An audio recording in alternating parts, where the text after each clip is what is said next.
Doctor TM. Thomas Isaac ഇപ്പോഴാണ് ശരിക്കും മുഖ്യമന്ത്രി പിണറായി വിജയനിട്ട് പണി കൊടുത്തിരിക്കുന്നത് എന്നാണ് ഇപ്പോഴത്തെ പുതിയ ചർച്ചകൾ.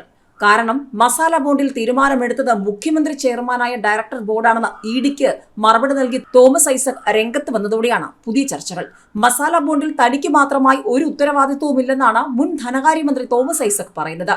മുഖ്യമന്ത്രി ചെയർമാനായ ഡയറക്ടർ ബോർഡാണ് തീരുമാനമെടുത്തതെന്നും തനിക്ക് ധനമന്ത്രി എന്ന ഔദ്യോഗിക ഉത്തരവാദിത്വം മാത്രമാണ് ഉണ്ടായിരുന്നതെന്നും തോമസ് ഐസക് ഇഡിക്ക് നൽകിയ മറുപടിയിൽ പറയുന്നു.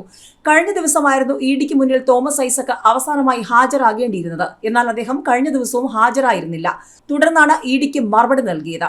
കിഫ്ബി മസാല ബോർഡിൽ തനിക്ക് പ്രത്യേകമായി ഒരു ഉത്തരവാദിത്വവുമില്ല. കിഫ്ബി രൂപീകരിച്ചതു മുതൽ 17 അംഗ ഡയറക്ടർ ബോർഡുണ്ട്. അതിന്റെ ചെയർമാൻ മുഖ്യമന്ത്രിയാണ്. എല്ലാ തീരുമാനങ്ങളും എടുക്കുന്നത് കൂട്ടായിട്ടാണ്.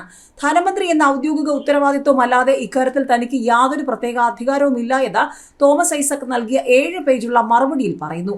കിഫ്ബിയുടെ vice chairman, KIIFB executive committee chairman എന്നീ പദവികൾ മന്ത്രി എന്ന നിലയിൽ വഹിക്കേണ്ടി വന്ന ചുമതലകളാണ്. മന്ത്രി ചുമതല ഒഴിഞ്ഞതോടെ കിഫ്ബിയുടെ ഏതെങ്കിലും രേഖകളോ കണക്കുകളോ തനിക്ക് ലഭ്യമല്ല എന്നായിരുന്നു അദ്ദേഹം കഴിഞ്ഞ ദിവസം ഫേസ്ബുക്കിൽ കുറിച്ചത്.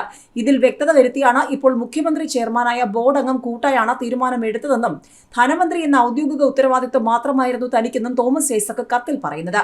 കിഫ്ബി മസാല ബോണ്ട് സംബന്ധിച്ചും അതിലൂടെ ലഭിച്ച ധനത്തിന്റെ വിനിയോഗം സംബന്ധിച്ചുമുള്ള കാര്യങ്ങളിൽ മൊഴി നൽകാനാണ് ഐസക്കിനോട് ഇഡി സംഘം തിങ്കളാഴ്ച ഹാജരാകാൻ ആവശ്യപ്പെട്ടിരുന്നത്. ജനുവരി 12 ഹാജരാകാൻ ആവശ്യപ്പെട്ടെങ്കിലും അന്ന് ഐസക് ഹാജരായിരുന്നില്ല. ഇത് സംബന്ധിച്ച് 1.5 വർഷത്തിനു ശേഷമാണ് നോട്ടീസ് അയച്ചത്.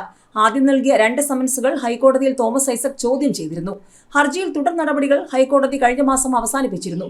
ചുറ്റിത്തിരിയുന്ന അന്വേഷണമോ പരാതി സ്ഥാപിച്ചെടുക്കാനായുള്ള അന്വേഷണമോ നടത്തരുതെന്ന് ഹൈക്കോടതി ഇഡിയോട് നിർദ്ദേശിച്ചിരുന്നു. ഇപ്പോൾ എൻഫോഴ്സ്മെന്റ് ഡയറക്ടറേറ്റ് നൽകിയ സമൻസ് കോടതി വിധിയുടെ അന്തസത്തയെ മാനിക്കാത്തതാണെന്നാണ് തോമസ് ഐസക്കിന്റെ വാദം. ഏതായാലും വരും ദിവസങ്ങളിൽ മുഖ്യമന്ത്രി പിണറായി വിജയൻ കൂടി ഈ വിഷയത്തിൽ ഉത്തരം പറയേണ്ടി വരുമോ എന്നുള്ളതാണ് ഇപ്പോൾ ഏവരും ഉറ്റുനോക്കുന്നത്.